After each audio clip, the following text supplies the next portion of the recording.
Good morning. Come spend the morning with me post night shift. But let's have a little story time about how I started working night shift. Okay, let's rewind back to 2020.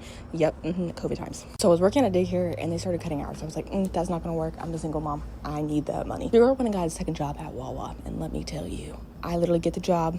2 weeks later, I started doing both, working the daycare in the morning and then working Wawa at night.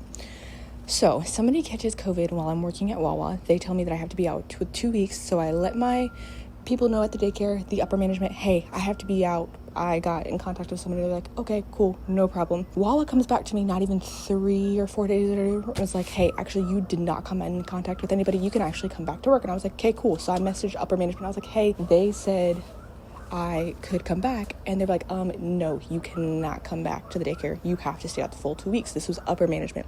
Anyways, so I go back to Wawa. I'm working one day. I'm at the register. I'm checking people out. The assistant director at the daycare had showed up into my job and was like, hey, played it nice at first, and then starts getting irate. I mean, like, rude as hell, and was like, why are you here if you're supposed to be out with COVID? And I was like, oh, well, Wawa cleared me. I let the person know, higher management from the daycare, hey, I can actually come back. And she told me no, that I had to wait the full 2 weeks.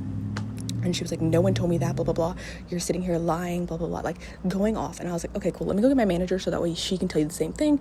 And she literally walked out the door before I could even get my manager to communicate with her. So this was like on a weekend. I come back on Monday and I was like, hey, I need to have a meeting with y'all. We have a meeting. And I was like, I not want to work for a place like this. I ended up quitting right there on the spot. And I had been at Wawa since. So yeah, that's how I got started on a night shift.